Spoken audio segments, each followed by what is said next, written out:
Hello, this is Kirill from forexboat.com and welcome back to the course on Forex trading. In today's tutorial, we will talk about the Forex calendar. So to find one of the best Forex calendars, you need to go to Google and type in Forex Factory calendar.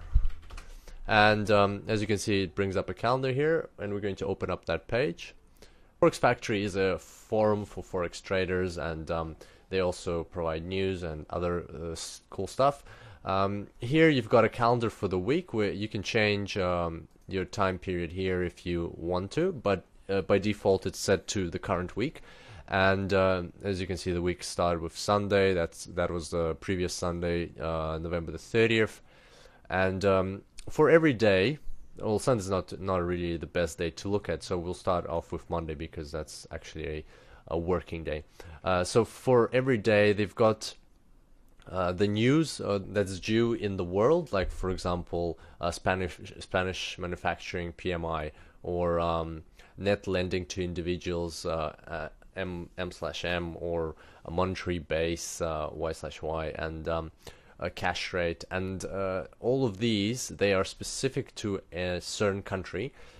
So on the left here, it will tell you what currency pair is affected, and usually in 99% of the cases, it is actually the currency pair that is local or domestic to that country. So here you've got Australian dollar and a euro, the Swiss franc, British pound. As you can see, quite a lot of news is coming out there. And so the current time is actually shown at the top over here and over here as well. And here you've got the time when that news will be released in that same time zone. I'm pretty sure if you log in into their website, then you'll be able to change the time zone to your time zone. But by default, I think it's set to the New York or EST time zone. So you can play around with that. What else do we have here? You've got some details, so you can click on the detail if you want, and it'll bring up some information specific to that piece of news. So for example, the manufacturing PMI for Great Britain, you can read about it here, and you can understand that PMI stands for Purchasing Managers Index. You can see when the next release is, some notes, some very useful information, basically some related stories from financial reviews, the history of how it changed, and so on. Then you can just close that if you don't want to see it. And then finally, you've got the values over here, which are the most important part. So the first value is the actual. This is in fact what the value was when the news was released. Then you've got the forecast, and you've got the previous value. So by reading this manufacturing PMI for Great Britain, we can see that the previous value was 53.3. The forecast for this time, for this Monday, was 53.1.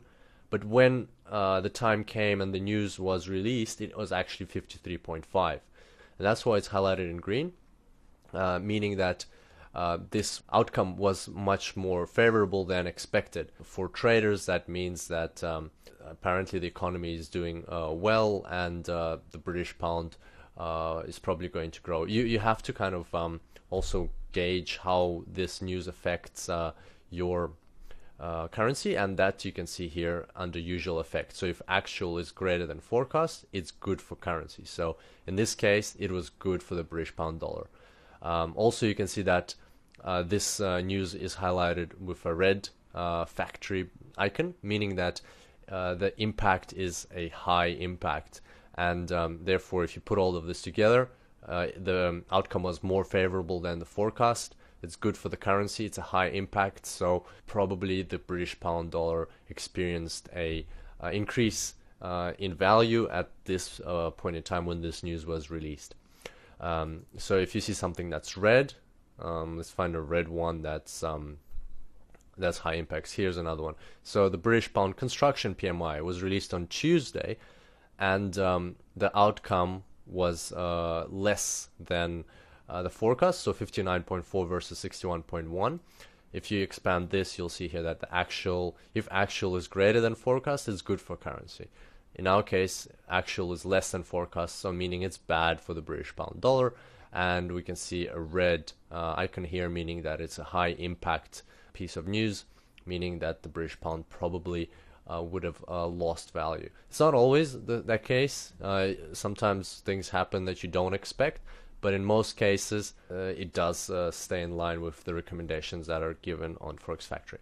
So we just got to scroll down a bit lower, and I'll show you today's news. So here, because we're in Friday, December the 5th, you can see that right now the time's around 3 a.m. Actually, it's just past 3 a.m. It's 3:05. But I opened this page at 3 a.m. So at that time, this piece of news for the Swiss franc hadn't been released yet. And it says here foreign currency reserves. As you can see, the previous value was 460.4 billion. There's no expected value. Sometimes there's nothing that they can specify here. And in order to find out the current value, you just have to click this refresh button, because we are so close to the release of the news. So I'm just going to click it and see what will come up. And as you can see, that's the current value. It was literally released like 2 or 3 minutes ago into the world news. So you can probably find it on the website of the Associated Central Bank and so on. So their foreign currency reserves increased by $2 billion, which is probably a good thing. You can also check here, but once again, we don't have a forecast, so there's nothing to compare to. You can only compare to the previous value, and I don't really know if that's a very good thing, or it should have increased much more. So you'd have to find the forecast somehow yourself. As you can see, this news hasn't been released yet, and that's because the time hasn't come for it to be released. Also, something that we'll talk about in the further tutorials of this section. Today is the first Friday of December, and every first Friday of every month, the US releases non-farm employment change and unemployment rates for the month. And those are two major pieces of news. We'll talk about them in the future tutorial. I look forward to seeing you then, and until next time, happy trading.